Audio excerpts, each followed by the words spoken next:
So guys, if you love playing chess and if you're new to chess and if you play chess very often, then you have probably heard about this maneuver e4, e5, knight f3, knight c6 and bishop c4, the Italian system. It's not like I'm saying bishop c4 on my own, but it's in the database. 42% people, I mean it's 263 million people play bishop c4, the Italian system.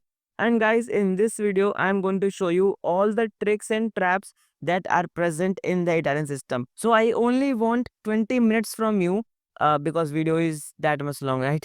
So I just want your 20 minutes. And in those 20 minutes, I will teach you how to proceed in this position. Like black can play h6, knight f6, bishop c5, and there are a hell lot of moves which are present into the sub-variations. So basically, how should white react and how can white achieve a very great winning advantage right at the 11th or 12th move? And also white can go for a checkmate at the 12th or 13th move. So guys, this is me Shubham Kumar, your host. You are watching Mr. Citadel Chess and we are going to understand the Italian system. All I want from you is to give me just 20 minutes of your day and just hit the like button, share the video and subscribe the channel and let's go with this. So we have e4, e5, knight f3, knight c6 and bishop c4, the Italian system. Now in this particular position, we use bishop from this f1 to c4 just because we have to attack on the f7 square. Now f7 square alone by bishop is not the thing, but by coordination between our bishop and our knight is very great thing, and that's called the fired lever when the knight is present on the f7 hitting on the queen and hitting on this rook. Now why f7 is so much weak? If you will ask me, then I will say only one thing, that f7 is only defended by king itself, and on a deep thought you will find out that the f7 square is only protected by the king itself. So any coordinated attack at the f7 square is very fatal and king can't defend this f7 square. That's why it is very weak. And in the Italian system, we usually focus on this weak f7 square only. In Italian system, very often we sacrifice our bishop at f7 square just to lure out the king so that king lose its castling rights. And then we have queen h5 check on the king and simultaneously controlling this whole fifth rank. So if is any piece present on the fifth rank, it is actually dead. So that's the thing, and this is the main idea behind using bishop c4, a very tactical game. Italian system, a very aggressive opening for the white. Now at this point of time, your opponent could play knight f6, your opponent could play bishop c5, Joko piano variation, h6 the anti-Italian system, and your opponent could play knight d4, the Blackburn shilling gambit. Moreover, after knight to this f6, your opponent could play bishop c5, the Traxler gambit, and knight takes this pawn, the Ponziani-Stanitz gambit, and also pawn to d5, pawn takes pawn, and then we have knight to this a5, the Polaro defense, or knight takes this pawn, one of the very great blunders. So there are a hell lot of things that your opponent can play, but don't worry, I am going to teach you how to play Italian system more effectively against all of these moves. So the first move which we are going to discuss is bishop c5, the Joko piano variation. It is actually one of the most stable move, and you will find bishop c5 more relevant at the 1000 elo, I think. I mean, I am actually at 1600 and most of the people play bishop c5 against Italian system. So I think that's fine. Now, after bishop c5, you have to play a c3. It is called Italian system classical variation. Now, if your opponent play d6, then you have to go with the pawn to d4, hitting on the center, context pawn hitting on the bishop. Bishop goes for a check. We just defend this check with the knight c3. That's fine. Now, black plays knight f6, and then only we have d5 hitting on this knight. It's not like black will play knight f6. Most of the people plays knight f6. That's why I'm saying knight f6 is one of the most played moves. Then we have d5 hitting on this knight. Now knight moves away, you just grab this knight with the knight, pawn takes knight, and then only we have queen a4 check on the king, simultaneously hitting on this bishop. And you can see, yes, we just won a bishop. So guys, this was the first thing that you can do against the Joko piano variation. Now in this particular position where we discuss d6, let's say what will happen if your opponent played knight f6 instead of d6 at this position. Because in the database, d6 is the second numbered most played move, but knight f6 is the first numbered most played move. So we have knight f6, and then guys, after knight f6, you have to play Italian system Scotch variation. Now we have b4, the same thing, pawn takes pawn, but here the turn is castle, and this makes it a game Scotch variation. So most of the players are going to take this pawn with the pawn, then we simply sacrifice our bishop, king takes, and we have queen d5 check on the king hitting on the bishop. But this is not possible because knight is controlling the d5 square, therefore we have to hit the knight first by e5 hitting on this knight. So knight moves away, and then we have queen d5 check on this king. In most of the cases, guys, king will go back to e8. However, if king goes at the f8, then what do we have? Knight takes this pawn, knight takes knight, and we have queen take the bishop. King moves away, grab this knight once again, and what do we have? Actually, superior position and great advantage. And uncastled king, the closed rook, and the position is actually better for us. But in this position, guys, most of the people are gonna play king e8 back on the original square, and then you can simply grab this knight. That's fine. We have pawn takes pawn, we have bishop takes pawn, controlling this last diagonal. That's great. We have queen to this e7, hitting on this pawn twice, and then we have knight to this c3. This pawn is defended twice, so we don't have to worry about it. But after d6, there is a lot of pressure at the e5 square. However, we have knight d5 hitting on the queen, and also threatening c7 fork on this king and this rook. That's very fatal. So queen goes away to protect this c7 square. But guys, guess what? We are still gonna take knight c7, queen takes, and we have pawn takes pawn with a discover check and a discover attack. So okay, it's not a discover attack, but attack on the queen. So queen comes for defense, then we have pawn takes queen, knight takes. Guess what? Yes, we won a queen, and you are going to win this game. So guys, we have seen bishop c5 maneuver, like how white should respond against bishop c5. Now, what will happen if your opponent plays h6? It's called the anti-Italian system. Then what do we have? Simply play logically d4, pawn takes pawn, knight takes this pawn, knight takes knight, and we have queen takes knight.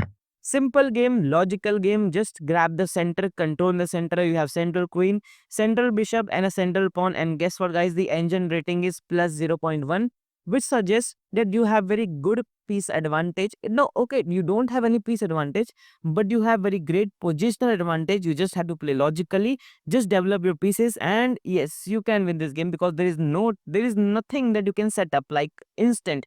There is no instant checkmate in this position, but I have given you very great attacking position, very great developed position. So just play logically and you can win this game. Now, apart from bishop c5 and h6, what will happen if your opponent plays knight d4?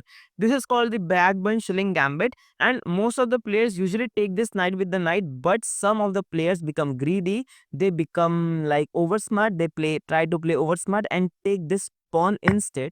And this is the thing that your opponent is waiting for, because the blacks can move queen g5 hitting on this pawn and also hitting on this knight. Now if white again becomes greedy, he will take this pawn thinking that this is still a fork, and either way white is gonna take this rook, so that's fine. However, this is not a case at all, because queen take this pawn, rook comes to this f1 to defend himself.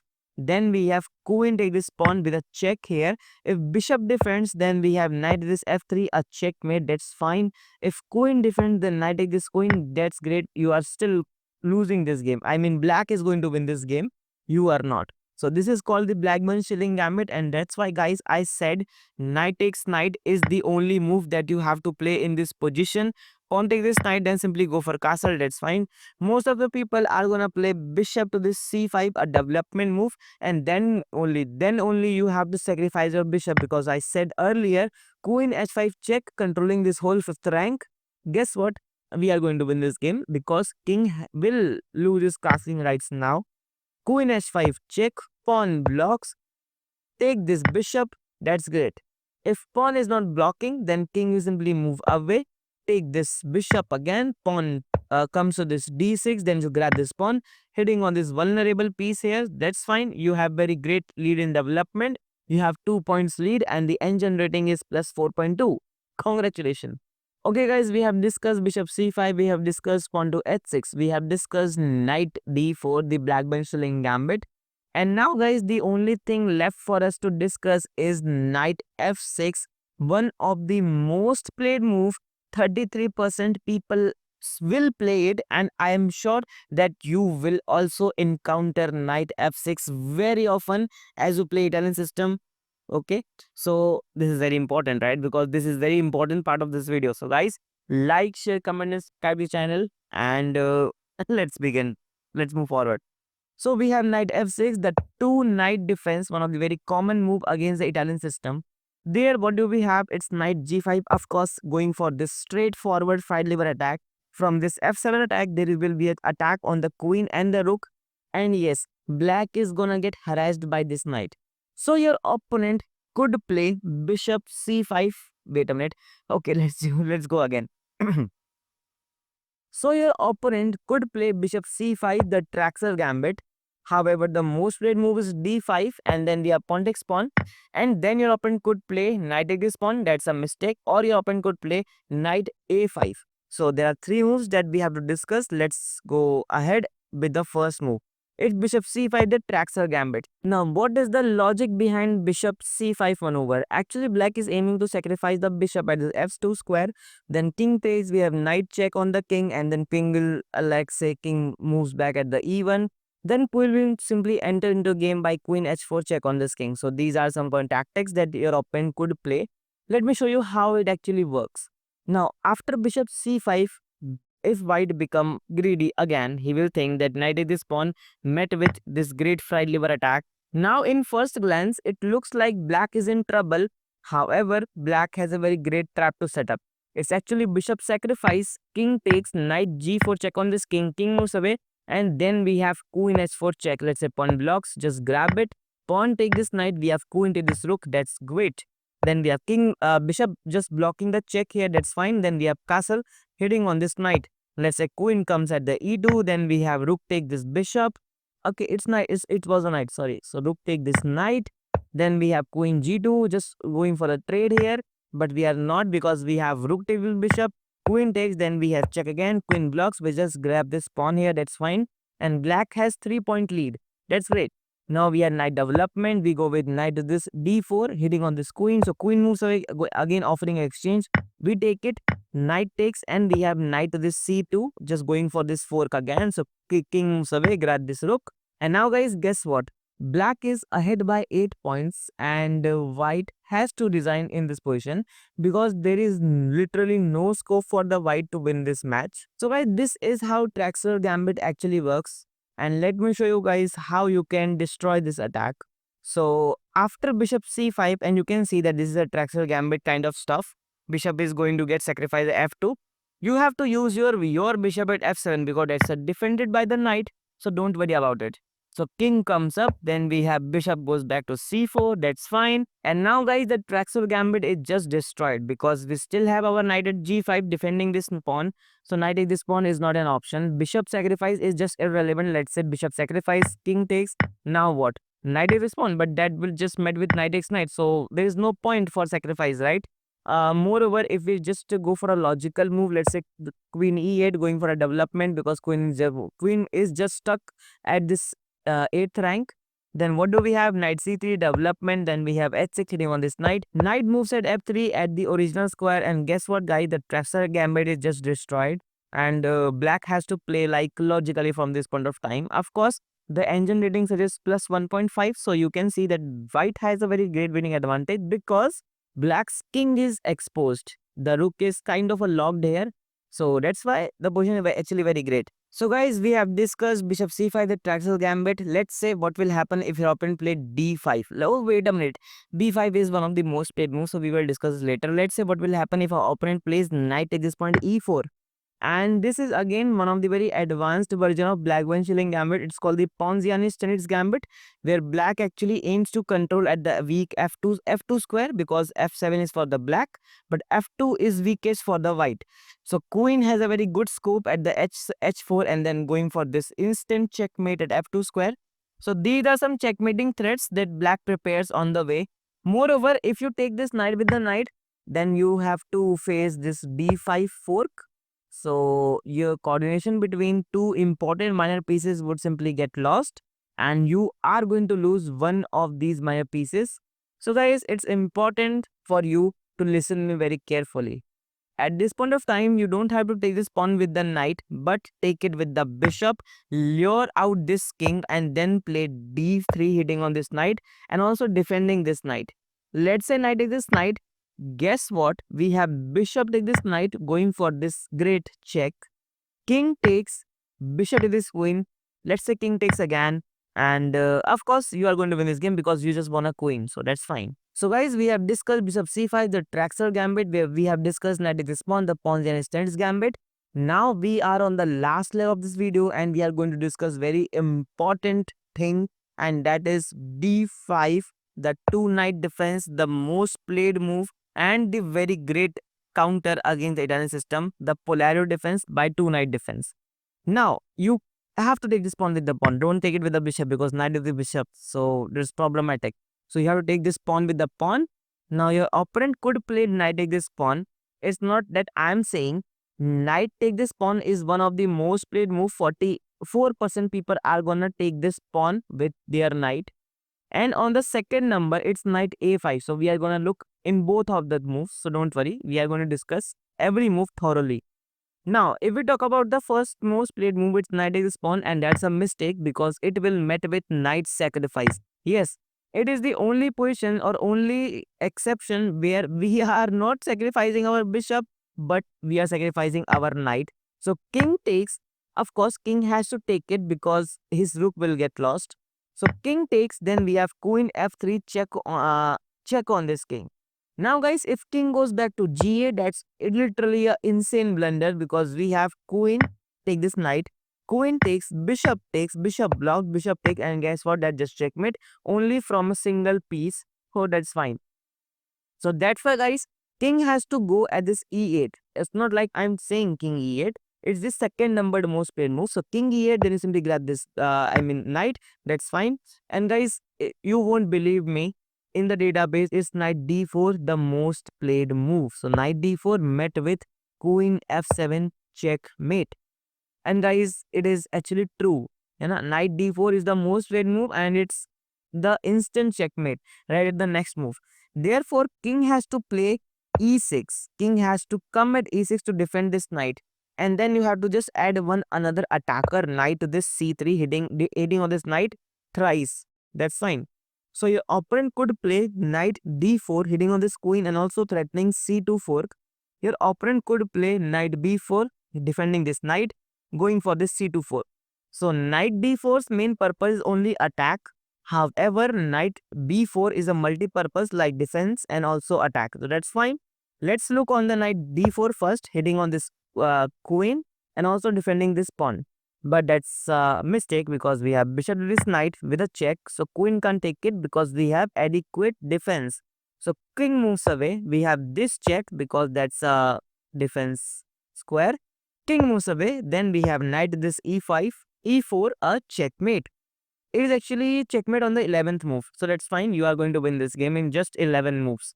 So let's say if knight b4, defending this knight and also going for c2 4, then what do you have to do? Simply go with queen e4 defending this pawn here. Let's say pawn to this c3 defending this knight. We go with pawn to a3 hitting on this knight. It's actually c6 defending this knight, not c3. So it's c6 defending this knight. We have a3 hitting on this knight. Let's say they go with b5 hitting on the bishop. Bishop moves away. And then we have knight moves away. We simply go with pawn to d4 hitting on this pawn.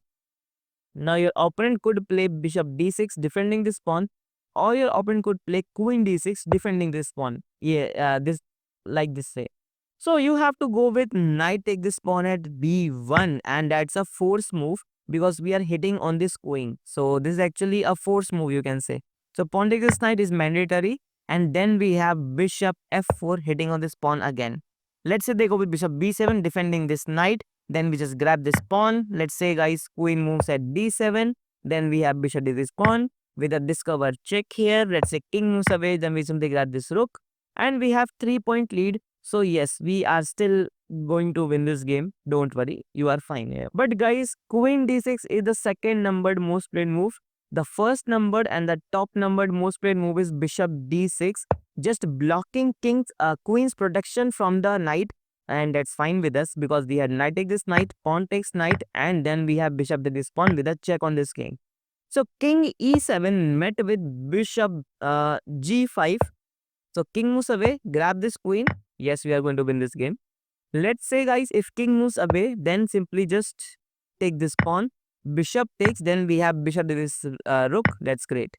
Let's say your opponent, I mean black, goes with rook e8, so that bishop to this c3 met with rook to this queen. Let me show you how it will occur. Let's say if white becomes careless and he plays g3, then we have bishop c3 check on this king. Let's say pawn takes, and your queen is just lost. So that's problematic, right? Therefore, yes, you have to go with bishop c6 check. Let's say guys, king moves away, then simply grab this rook. Queen takes this bishop, and now you don't have to go for this castle because bishop takes and you simply lost your queen. So that's why guys, what you have to do, you simply go with bishop d2, just protecting this check here. So that's fine. You are still going to win this game because you have 6-point lead and generating is plus 7.7. Congratulations. Okay guys, we are back on the previous position where we discussed knight to this pawn. Let's discuss knight a5 hitting on this bishop. Now the moment this position occurs, you have to go with bishop b5 check on this king, pawn blocks, pawn takes, and you don't have to use your bishop or you don't have to push your bishop back. You don't have to play bishop d3 blocking this pawn, blocking the bishop's path, and this knight is actually uncomfortable because this knight doesn't has anyone's back because no one is supporting this knight, I mean, after d3, this knight is protected by the bishop, that's fine, but currently this knight is very upset because no one is supporting him. So you don't have to play bishop d3, but you could play queen f3, just pinning this pawn with the rook. So if pawn takes, it will met with queen to this rook. So yes, you can simply win this exchange, and you have actually 3-point lead. So congratulations, if you play logically, you can win this game in no time. Therefore, black doesn't take this bishop with the pawn. Instead, they play bishop to this b7, just going for this discover kind of attack. You have to play bishop goes back to a4, just maintaining this pin, but that's fine. Now we have h6 hitting on this knight, so knight moves away, attacking this knight, knight takes knight, queen takes knight, that's fine. In the database is bishop d6, the 64% people are gonna play bishop d6, that's great. And then only you have to play one of the very great maneuver in this whole scenario. It's pawn to b4 hitting on this knight, and you will notice that this knight is just trapped because there are no good squares remaining for the knight. So bishop to this pawn is the only move. Then you can simply grab this bishop with the queen, and guess what? You have 3-point lead. Just play logically and you can simply win this game.